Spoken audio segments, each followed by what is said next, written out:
Des éléments de l'armée et de la gendarmerie nationale ainsi que du G5 Sahel décorés par le ministre de la Défense nationale.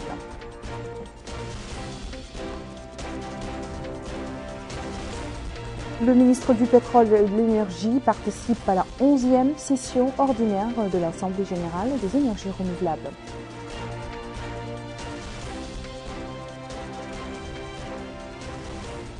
Notre pays et l'Algérie échangent sur les meilleures voies du renforcement et de la coordination de la coopération médicale.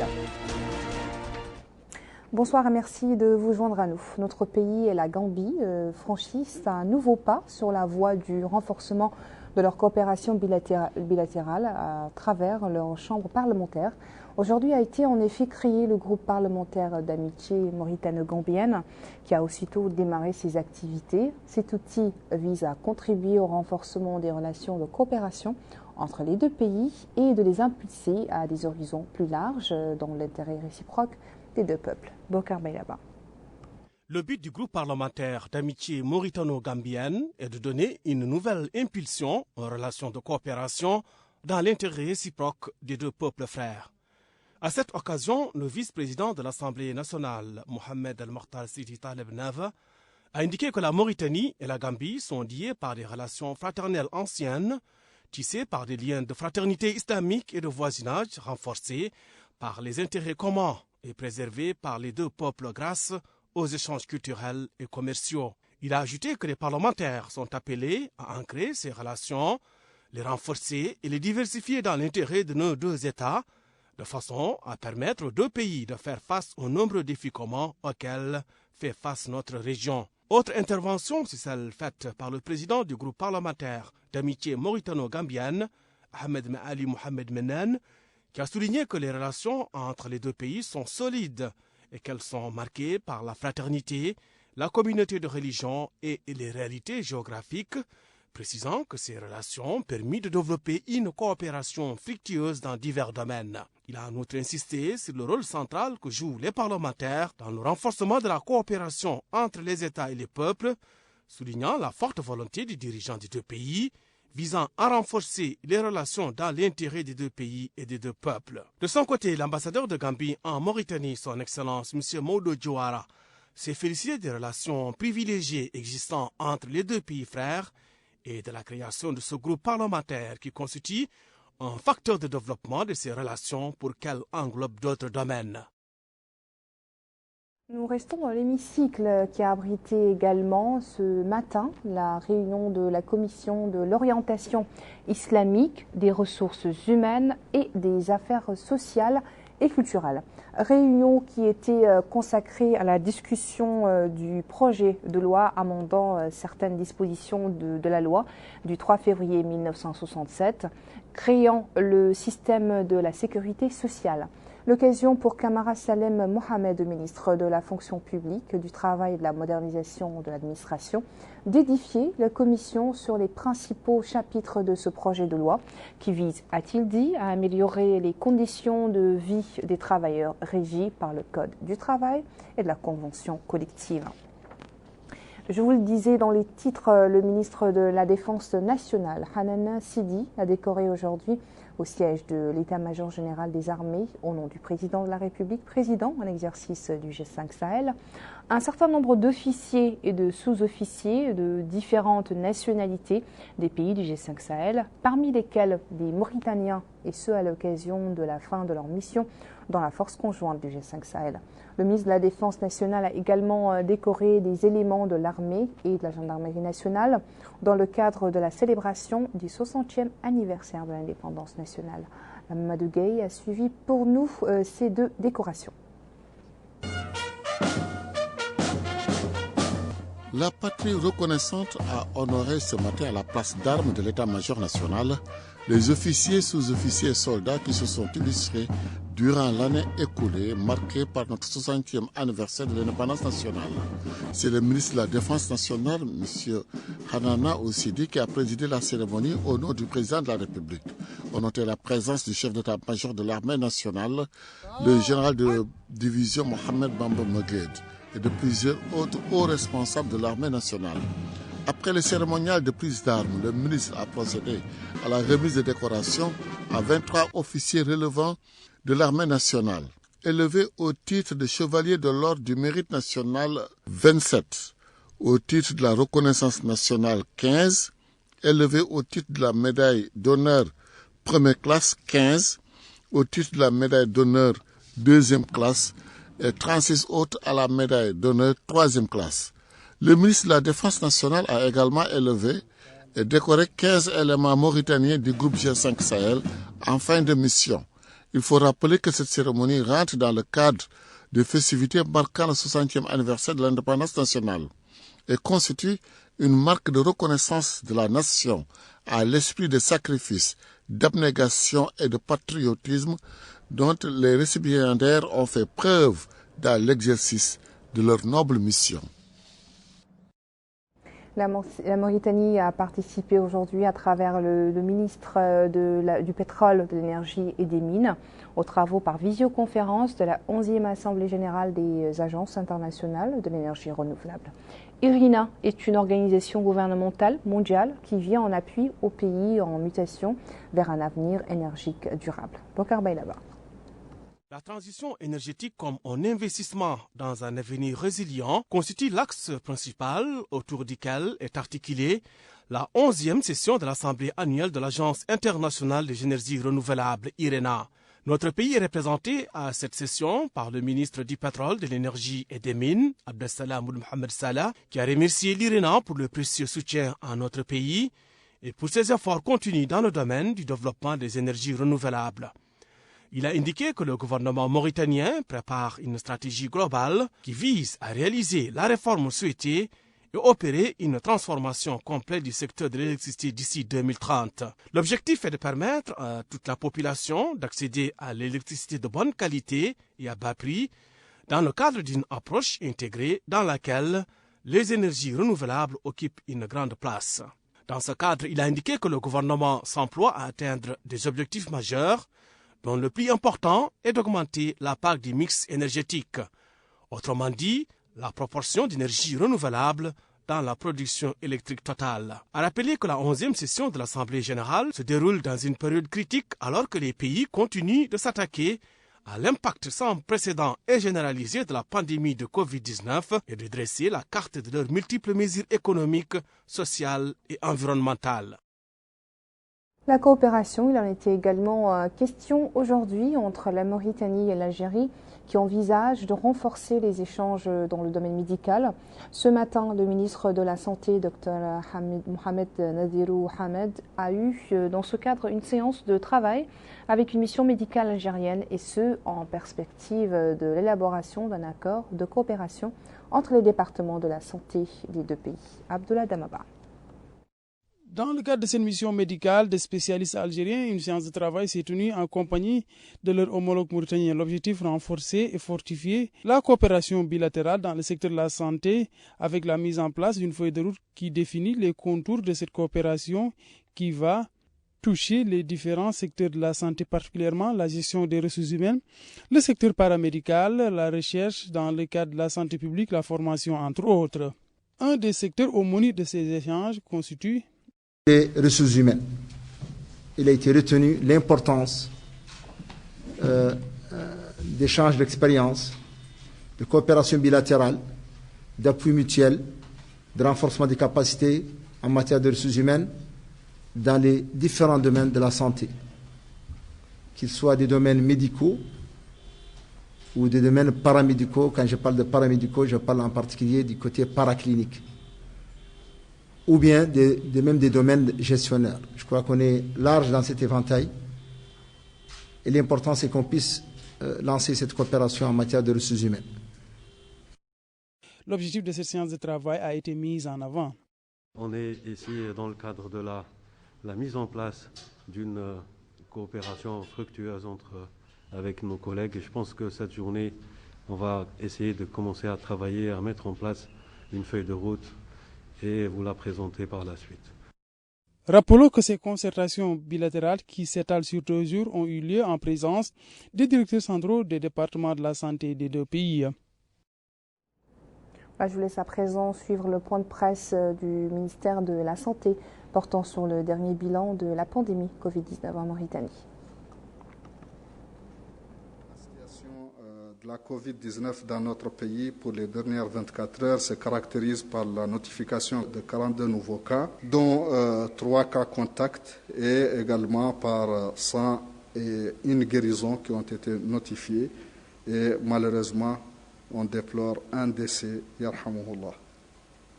Ainsi, le total de cas enregistrés dans notre pays depuis le début de la pandémie chez nous est de 16 081, dont 8 967 de contacts, 6 929 de cas communautaires et 185 cas importés. Le nombre de guérisons enregistrées jusqu'ici est de 14 605 et les décès 403. Les cas actifs ce jour sont au nombre de 1073, dont 996 sans signe, 47 avec des signes plutôt légers et 34 en situation critique. Les nouveaux cas se répartissent comme suit entre les Muqata'a, 2 à Mourj, 1 à Djigerni, 1 à Tamsheket, 1 à Gerou, 2 à Kankoussa, 2 à Kifa, 2 à Bawabé, 1 cas à Boutilimit, 1 à Nouadhibou, 1 à Silibabi, 4 à Zouerat, 1 cas à Akjout, 4 à Oksar, 13 à Tevraghzena, 2 cas à Darnaïm, 1 cas à Théarit, 2 à Toujounine et 1 cas à Riyad. Le nombre de tests effectués ce jour est de 1171, dont 1066 pour le diagnostic de nouveaux cas. Ils se répartissent entre 844 tests rapides et 222 tests de PCR.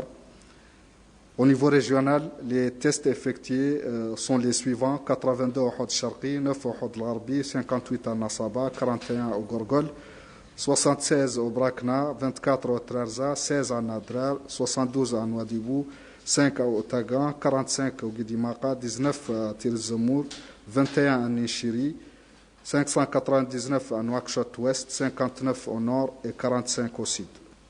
Ainsi, le total de tests effectués depuis le début de la crise est de 174 972, dont 149 398 tests de diagnostic, répartis entre 116 483 tests de TDR et 32 915 tests de PCR. Le bilan quotidien des tests sur le coronavirus en Mauritanie. 10 bassins d'eau d'une capacité chacun de 6 tonnes. C'est le don fourni aujourd'hui par la région de Nouakchott à la commune de Toujounine. Selon la présidente de la région de Nouakchott, qui a remis les bassins au maire de Toujounine, cette contribution vise à alléger le problème de manque d'eau dans cette Muqata'a. Amina Khalil. Afin de contribuer à la résolution du problème d'approvisionnement en eau potable dans plusieurs quartiers relevant de la commune de Toujounine, la présidente de la région de Nouakchott a été en visite ce matin dans la commune. Le projet d'approvisionnement en eau potable intervient en collaboration entre la région de Nouakchott et la commune de Toujounine. Nous sommes venus aujourd'hui pour faire un don modeste à la commune de Toujounine, ces cuves d'eau que vous voyez. Nous savons que la commune en a besoin puisque cette zone renferme des poches de soif importantes. Et nous sommes convaincus que monsieur le maire, qui fait déjà des efforts énormes au service des citoyens dans sa commune, est bien méritant de cet appui que nous venons lui apporter aujourd'hui. Nous sommes également convaincus qu'il ne ménagera aucun effort pour le mettre à la disposition des populations les plus nécessiteuses. Ce projet d'approvisionnement en eau potable de la région de Nouakchott a doté la commune de Toujounine de 10 cuves d'eau qui permettront de rendre un service de base dans des conditions saines. Nous ne pouvons que louer cet appui, très apprécié de notre part puisqu'il cible les couches fragiles, leur met à disposition des cuves qui vont préserver l'eau propre et saine pour un nombre considérable des habitants de cette commune. C'est aussi le début d'une nouvelle ère de coordination et de coopération entre les élus locaux au niveau de Nouakchott que nous entendons renforcer pour le bien de la population de Nouakchott en général et de celle de la Muqata'a de Toujounine en particulier. Cette initiative entre dans le cadre des efforts continus déployés par la région de Nouakchott avec les élus locaux visant l'approvisionnement en eau potable des quartiers qui ne sont pas encore connectés au réseau d'eau potable dans un contexte sanitaire particulier, celui de la Covid-19. La plateforme de Radio Mauritanie a été consacrée hier soir aux questions politiques et diplomatiques. Un parterre de professeurs, de penseurs et d'anciens diplomates a été convié à ce colloque au cours duquel ils ont débattu des différents aspects relatifs au sujet. Mohamed Rabat. La radio Mauritanie a organisé hier soir un colloque politique animé par des députés, d'anciens ambassadeurs et des professeurs d'université sur le thème des efforts pour construire un monde de paix et de solidarité. Le colloque s'inscrit dans le cadre de la 76e plateforme politique et des droits de l'homme, émission diffusée par la radio Mauritanie depuis un certain temps dans le but d'inscrire le concept de service de radio publique visant à contribuer à la réalisation des médias de développement mettant en lumière les questions politiques et diplomatiques de l'heure dans notre pays. Plantant le décor, Ahmed Oul-Talbe, directeur administratif et financier de Radio Mauritanie, a fait remarquer que l'émission abordera l'approche de la diplomatie mauritanienne, notamment sur les questions de sécurité, de développement, d'effacement de la dette, d'absorption des conséquences nées de la crise de la Covid-19. Sur le plan politique, dira-t-il, il s'agira des initiatives intelligentes ayant permis l'instauration d'une atmosphère de réconciliation entre Mauritaniens. Pour leur part, les conférenciers sont revenus par des analyses pertinentes et des explications persuasives et convaincantes sur ces volets, notamment la nouvelle approche de la diplomatie mauritanienne en matière de sécurité et de développement. Pour l'ancien ambassadeur Mohamed Amin Al-Alaoui, il a souligné que le discours du président de la République lors du sommet One Planet Summit de Paris a posé des questions contemporaines englobant la Mauritanie, l'Europe, les États-Unis d'Amérique et au-delà, notamment les questions de la violence, de la sécurité, de la prolifération anarchique des armes, de la menace planant sur certains pays en passe d'être ratés. Le député Javar a quant à lui indiqué que le climat politique apaisé que connaît notre pays a permis de faire passer dans le calme et la sérénité par les groupes des députés autant de l'opposition que de la majorité les modifications et amendements faits au niveau de la loi de finances, car dit-il, il vise en premier l'intérêt des citoyens et les groupes parlementaires n'en demandaient pas mieux. Les conférenciers ont salué cette ouverture et ce climat apaisé. Mahfoud Oul-Jiyid, professeur à l'université, affirmant que les audiences accordées aux leaders de l'opposition, Ahmed Dada, Mohamed Mouloud, Jamil Mansour, Biram Daabid, sont une bonne chose et font montre d'une diplomatie intérieure pour le grand bien du pays, parce qu'elle leur permet de discuter des questions nationales, émettre des réserves et chercher des solutions. En moins d'une année, dit-il, pas moins de 5 ou 6 audiences ont été accordées par le président de la République à ses leaders politiques dans une conjoncture internationale difficile marquée par la pandémie de la Covid-19, des pressions économiques, des flambées de prix dans le monde. Direction à présent à l'intérieur du pays, commençons par la ville de Nima, dans laquelle la coordination des associations non gouvernementales organise présentement une campagne de sensibilisation avec le concours d'un groupe de jeunes volontaristes. Une campagne centrée sur les mesures préventives contre le coronavirus.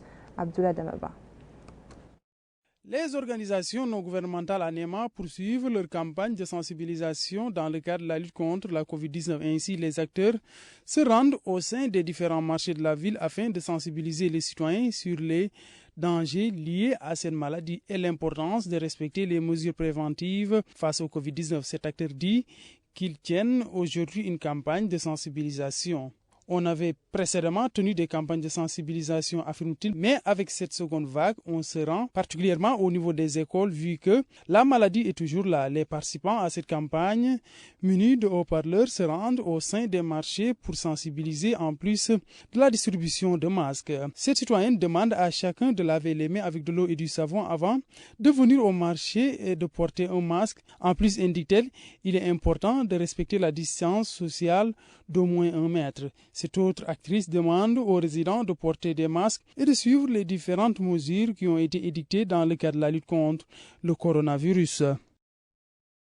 Plus au nord maintenant et précisément dans la ville de Latar qui renferme un atelier de confection des masques qui sont écoulés à Ouadane et à des prix réduits. Une initiative féminine visant à contribuer aux efforts des autorités publiques pour lutter contre le coronavirus. Par ailleurs, la ville d'Atar verra bientôt ses infrastructures renforcées grâce à l'édification de l'hôpital du Nord, visité aujourd'hui par le Wali de l'Adrar pour s'enquérir de l'évolution des travaux. Amina Khalil. C'est à partir de l'hôpital du Nord qui est encore en construction à Atar que le wali de l'Adrar, M. Haddad Paliatera, a entamé en compagnie du Hakem et des autorités administratives et sécuritaires sa visite aujourd'hui où il a fait le tour de cette institution qui comportera 150 lits et plusieurs pavillons et spécialités qui viendront alléger la pression que subissent les autres institutions sanitaires dans la région et permettre aux citoyens l'accès aux services sanitaires de qualité. Le wali a exhorté les responsables des travaux à accélérer le rythme du travail, respecter les délais et de se conformer aux critères techniques demandés. La deuxième étape de cette visite était la centrale de la Somelec de la ville où le wali a visité les différents services et examiné les groupes électrogènes après les travaux de maintenance qui ont été faits récemment et qui ont limité les coupures d'électricité. Il a également écouté le directeur de la centrale dans ses explications sur sa capacité de production en préparation de l'été prochain. M. Haddad Paliatera a clôturé sa visite avec une réunion tenue dans les locaux de la wilaya, réunion qui a regroupé tous les chefs de service de la wilaya. Il a exhorté ces derniers à mettre en œuvre tous les moyens permettant d'offrir aux citoyens un service de proximité de qualité et d'appliquer les politiques et programmes du gouvernement. À la fin de la rencontre, le wali a écouté les exposés des chefs de service sur le déroulement de leur travail et les problèmes qu'ils rencontrent au quotidien.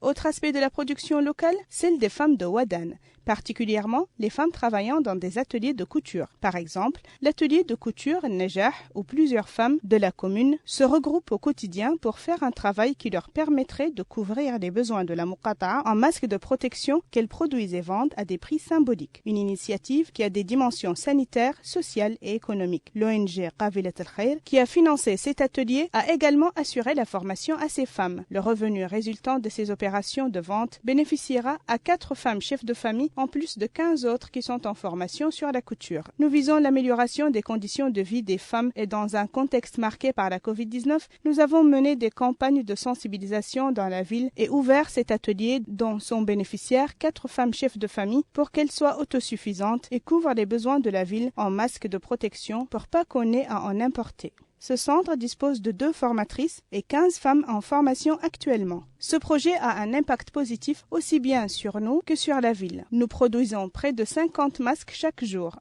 Nous voudrons dire aux citoyens qu'ils peuvent contribuer à notre développement à travers l'achat de notre produit disponible à des prix abordables. Les femmes souhaitent que l'achat de leurs produits leur permette d'atteindre les objectifs visés.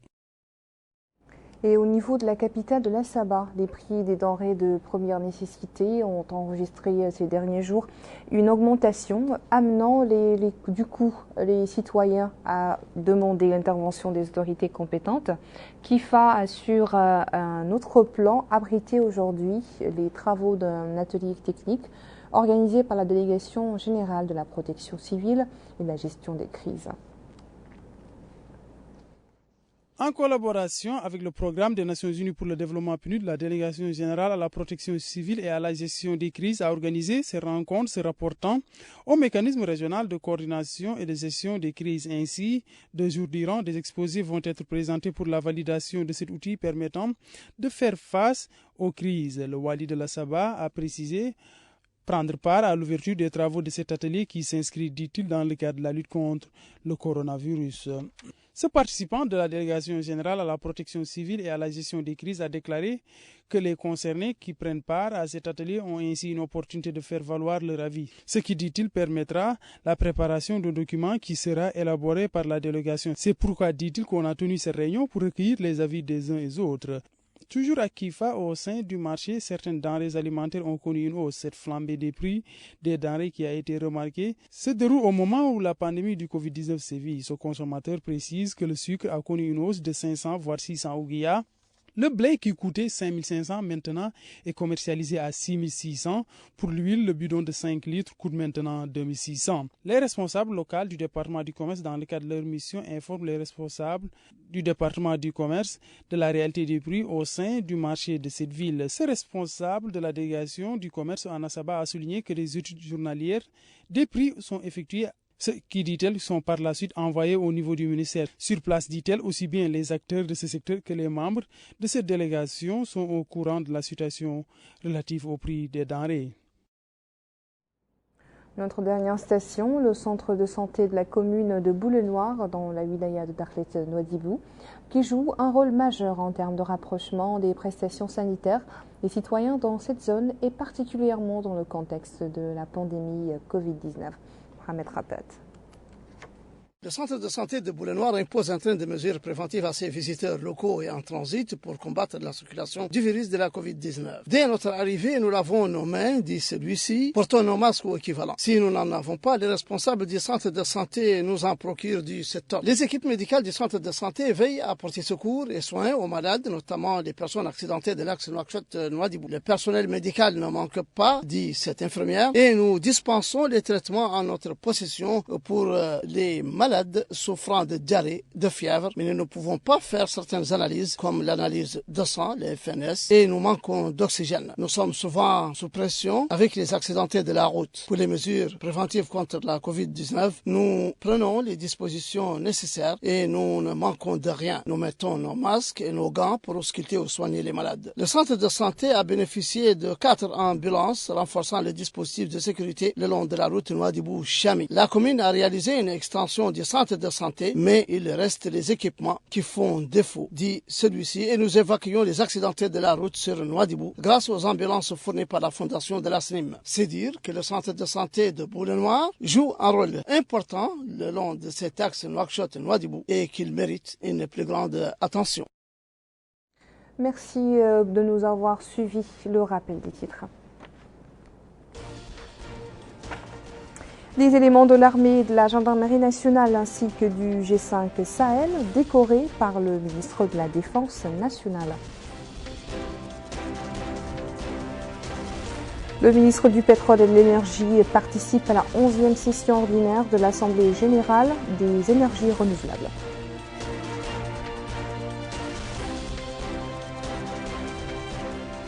La Mauritanie et l'Algérie échangent sur les meilleures voies du renforcement et de la coordination de la coopération médicale.